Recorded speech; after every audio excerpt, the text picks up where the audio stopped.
Some guys have all the luck. I was born with glass bones and paper skin. Every morning I break my legs, and every afternoon I break my arms.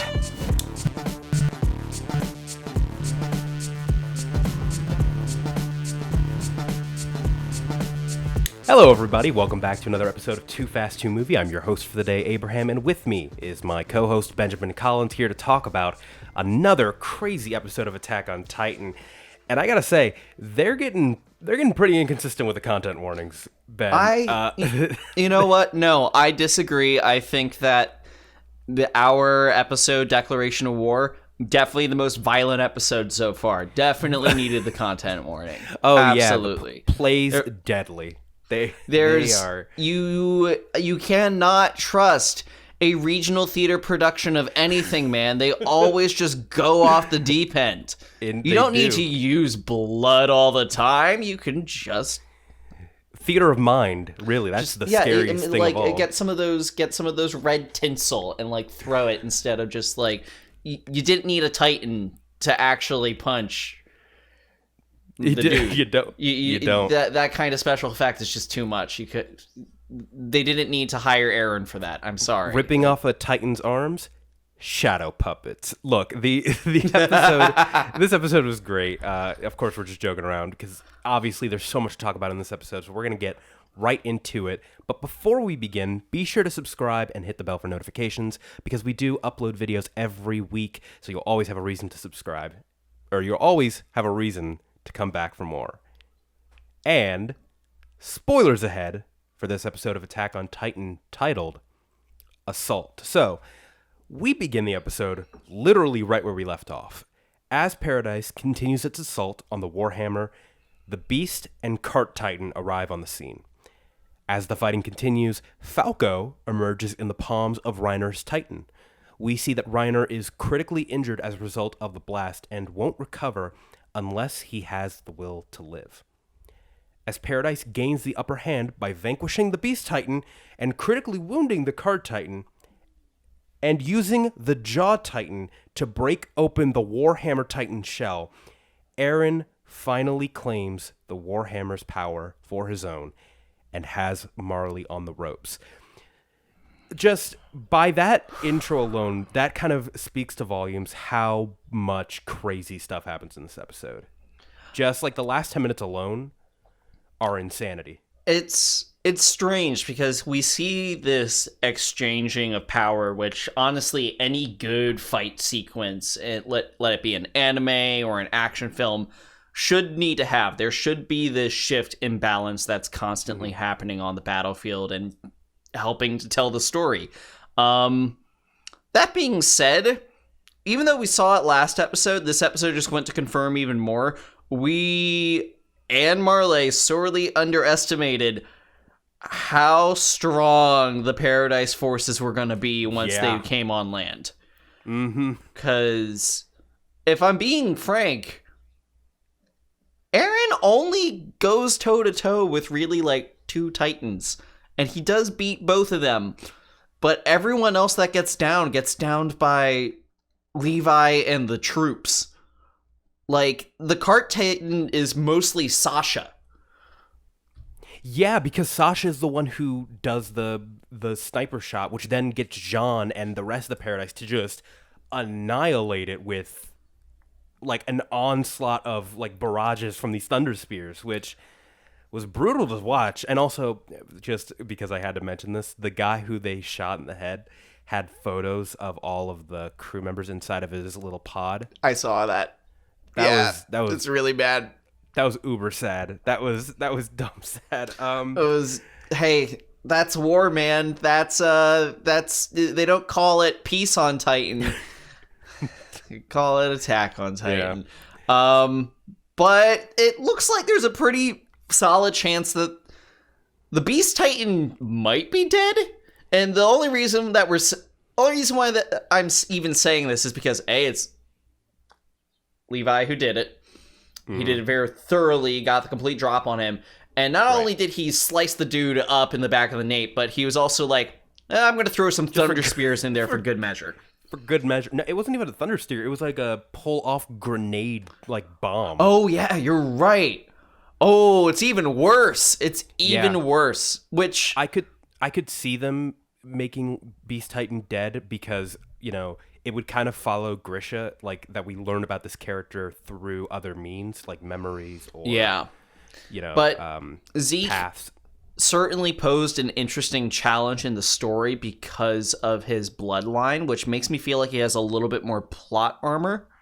Because he's one of the few people that if he were to eat Eren like they're planning, everything would fall apart because it would suddenly be that it was now the king's soul back in the power of everything. And the king could just do whatever they wanted.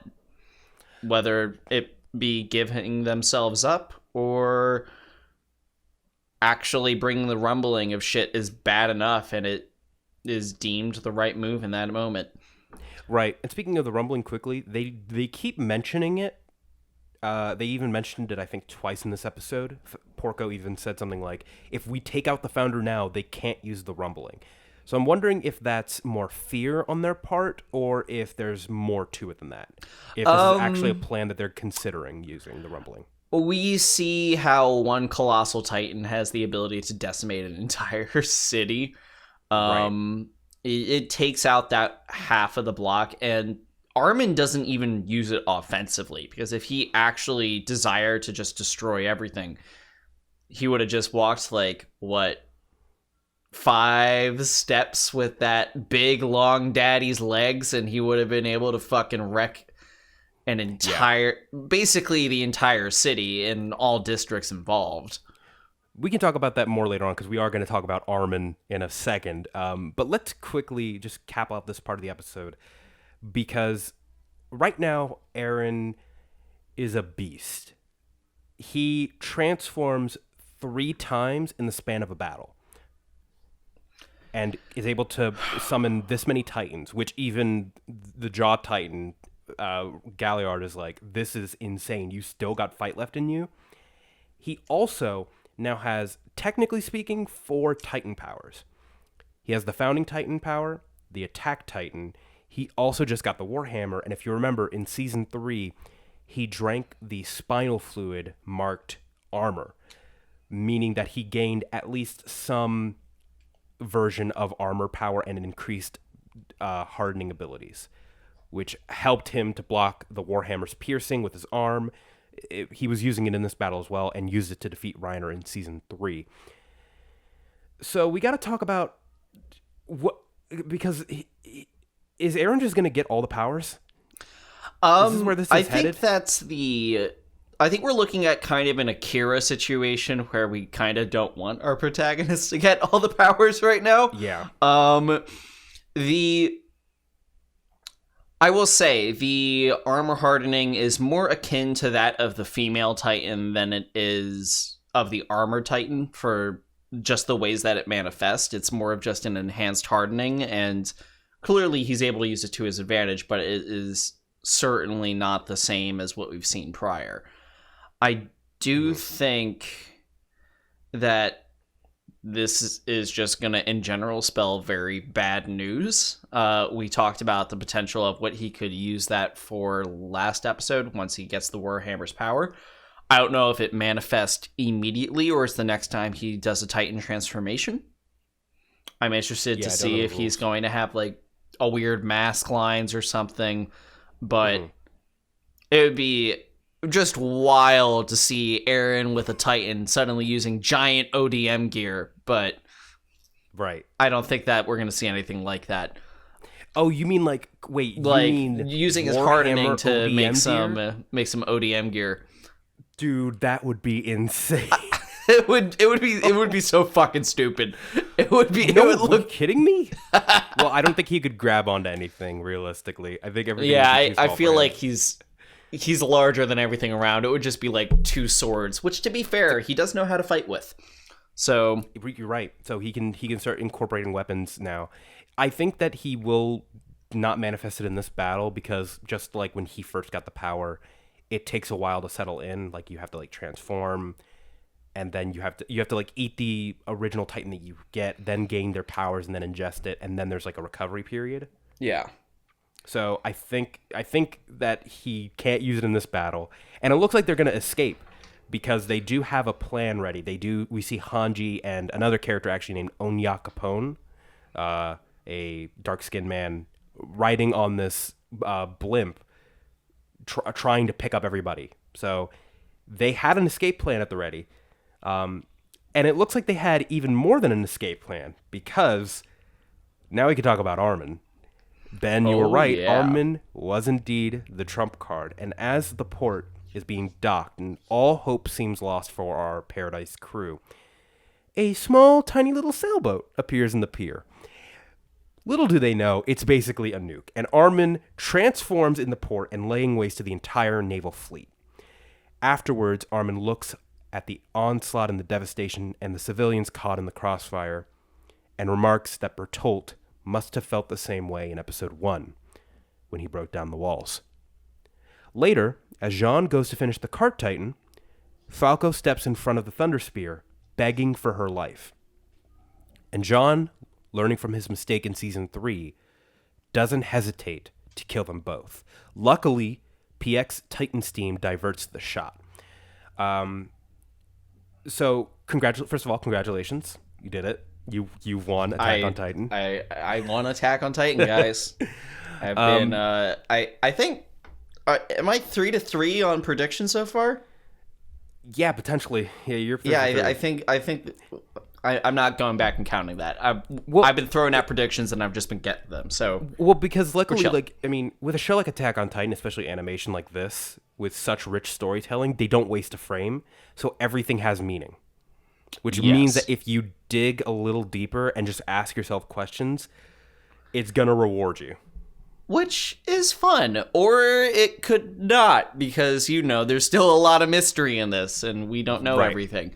But hey, I mean, this is a show that I know for a fact is going to have great rewatchability. I guess my question with just seeing Armin on this one fact and going back to the idea of the rumbling, which has been referenced several times previously, is I do think that we are seeing characters trying to stop Eren mostly out of fear. Granted, some of that is very misplaced and is, I believe, the Jaw Titan rushing in is basically the reason why Levi gets the shot on the Beast. Because he got too ahead of himself, ran away, and didn't protect Zeke's back, which then left an opening. Yep. So we talked about this a little bit before. You were just mentioning the complete devastation of just one Titan, one Colossal Titan. Now, if this is what one Titan can do, and of course, they have retconned it a little bit. The Colossal Titan, as the show progresses, does more and more damage. This one seemed way larger than the one we've seen in the past. Right. So is that actually a retcon, or is that maybe Bertolt was holding back? I don't think because of potentially sympathy. Okay. I don't think either. I think that what we are seeing is the same reason why Ymir's Jaw Titan was not as potent as the one that we see today. Certain people, and we have this established with the Beast Titan as well, when they're remarking that he's the most powerful Beast Titan, and we know it's because of his bloodline. But then there's kind of this question based off of that, and also based off of Ymir, when she inherits the Jaw Titan. Mm-hmm. Are certain people more potent Titan wielders? Maybe. It's possible, considering how both Armin and Galliard both have blonde hair. So maybe a stronger connection to the royal family. Potentially. And that would also explain why Eren was so weak, really, in Titan fights for most of season 1 and 2. Until he got an upgrade of his armor and trained a lot. It was really the armor upgrade that really gave him a shot. And keep in mind, the entire time he's had 2 Titans. Mm-hmm. And he doesn't have any royal blood. That's the big issue with him. He can't fully harness anything. Yeah. But my point really is, if this is what And if they're so scared of the rumbling because, of course, as we mentioned previously, there's tens of millions of Titans in the walls. Like, the walls are huge. For, like, context, it's like, imagine 3 walls that encompassed all of Madagascar. Oof. And Titans are only, like, maybe 30 feet wide. And you've got, like, hundreds of miles of walls. If that's what one Titan can do, that would destroy the world. Willie is absolutely right that if you just unleash Titans like that, it would destroy it. So that's a scary thought, and just looking at Armin's face as he looks at all of the mangled corpses in the brick is just awful. And I mean, this is a show with very strong anti-war messaging. Mm-hmm. And this is definitely one of the moments where it sets in. We're going to get nothing but moral conundrums this season, because we went in hoping for this to happen fully when we were on the side of Paradis. And now that we've spent time with the Marleyans and realized that everything's not black and white, I'm sorry, but this is just a tough season to watch when you are rooting for both sides and watching both sides just get completely wrecked. Yeah. It's not even, because, like, really, I don't hate Reiner, I don't even hate Galliard or Peak, or even, to an extent, the Beast Titan. Because what I hate is Marley, the country, the power structure. I don't know, I feel like Galliard's a little bitch, but that's just me. But I don't know. He's gone through a lot too. Like, even he lost his younger brother to a war. Does he even know that, like, his brother sacrificed himself to protect him? He would have seen it through the eyes of Ymir's Titan. Yeah. So there's just a lot where I totally understand where everybody's coming from in terms of, like, of course, like, Marley has it coming, but these people are sympathetic. I agree. Or empathetic, I should say. And not all of them are sympathetic. Some of them are empathetic only. I'd agree with that. I think the big thing to remember is, walking away from this, the top brass is gone, which means that the people that we actually want to be fighting the war against are no longer in the picture. Eren got rid of them in one fell swoop. Mm-hmm. So instead, now we're up against people that we actually root for, and that's where the season's going to get kind of messy. And right. I'm excited for it, but it's going to be messy. Speaking of messy, we should also talk about, obviously, like, with Armin, looking at the devastation and obviously taking it in and being kind of disgusted by the scene. We should also talk about Jean as well, because it parallels well to Season 3.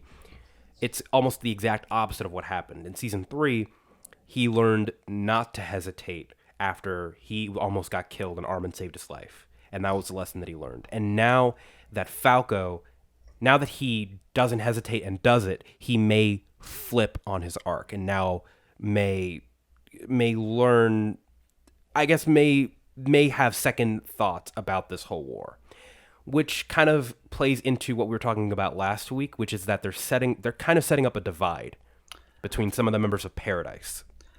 They are, and I don't think that Jean is gonna fall on the pro-war side, because we do see, even though technically he doesn't hesitate, he does kind of. He does hold back for a brief second, but ultimately he does not give up his window to attack. Mm-hmm. However, if Falco wasn't standing there, he probably would have been quicker. He probably would have gotten the kill a little bit quicker. And I do think that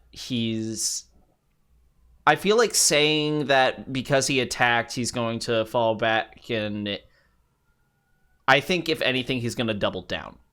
Because the fact is that he missed his chance to get the kill. I'm not saying that because he attacked, he's going to go the opposite direction. It's actually because of the thought process after. Because he even doubted himself in the dialogue. He said, was it the steam that diverted it, or was it me? He does. So you could be reading it right. That's definitely a plausible reading, that, like, he may just double down, which would be unfortunate if there is some sort of like divide in Paradise and Jean, a character that we love, ends up is, going like, to the pro-war side. Yeah, right. That would be hard. It could go either way. Unfortunately, I just don't see it as him being like, oh man, I shouldn't have tried to kill that kid. Because the fact is that Titan that he was about to kill was responsible for the death of so many back inside the walls. I don't think that. I don't think that that's not the thought process. I think it's more just like this whole thing sucks. I think that he and a lot of other people are already thinking that in the first place. Fair. I don't think that has anything to do with him missing the shot. I don't think not everybody feels the way. Flock definitely doesn't feel that Flock, way. but, okay. Flock, we don't care about Flock. We don't stand Flock in this show. But Yeah. a considerable portion of our main cast, even down to the point of Levi, seems to be apprehensive about this entire thing. And also, I'm pretty sure Jean is one of the people that we see saying, hey guys, keep the civilian casualties to a minimum, please. Right. So yeah. I think that's a moot point on if him firing that gun is going to cause him to sway in any direction. He was already kind of swaying. Yeah, if anything, it's just going to make him double down on not hesitating to kill, but I don't think it's going to change his moral allegiance. Right. That's a good point. Definitely something I didn't consider, but only time will tell, because it seems like they're wrapping up because the like we said earlier, the blimp is parading through the city as in an attempt to scoop everybody up and get out before things get even worse and they push their luck even further. So we will find out more on the next episode of Attack on Titan. So let's now jump into the preview. So we see two things in the preview. First, we see Eren is surrounded by members of Paradis with guns pointed at him. And the second thing we see is Gabby, still with her rifle, taking aim at an unknown target. And the episode is titled Assassin's Bullet. First, let's talk about Eren. It kind of, to some extent, confirms that there's going to be some level of infighting, though whether or not it carries out throughout the entire season, or if that's like an underlying theme, who knows? I'm just trying to... what are your thoughts on the consequences of this, if there are any? Obviously not in terms of Marley, but... In a normal situation like this, you would discipline the person. You would probably even court-martial them for starting, a fucking war. Which they've done before to Eren. They've done that before. However, at this point, Eren is the only thing keeping them in the fight. Yeah. And potentially even up. And also, I think what we're going to see some sort of consequences. We're not exactly sure what they're going to be.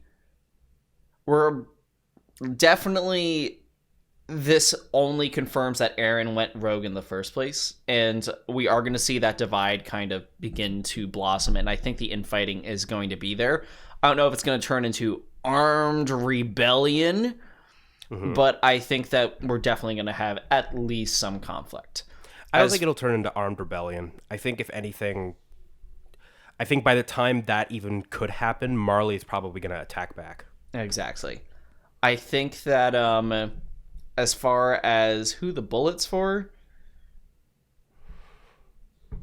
it's either got to be Eren or... oh no. I'm forgetting her name. Sasha. Potato Girl. Sasha. Sweet Yeah. Potato Girl. Yeah, those would be the two people that makes the most sense, just because she's seen Eren, like, of course, attacking Udo and Sophia, and then, Sasha's the one who shot the security guards, so like it makes sense. I don't think that we're going to see her do anything special as of yet. I think that we might... There's a chance the next episode we might see some people inherit some other Titans, because we still do have some Zeke. of our Titan inheritors still alive. Well, also potentially Zeke is still dead. So what if like Sasha, like even if like she does get shot, what if she like inherits the Beast Titan? Exactly. So there's always this chance for them to get someone healed or pass someone off before someone passes, which I think is a very strong possibility with Zeke. But we're just going to have to wait till next episode to find out.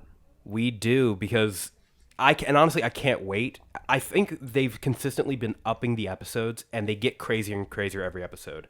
Like, literally. Like, first it was very, like, calm, and then it got tense. Then it got into destruction, and now it's just gory. Like, gore galore.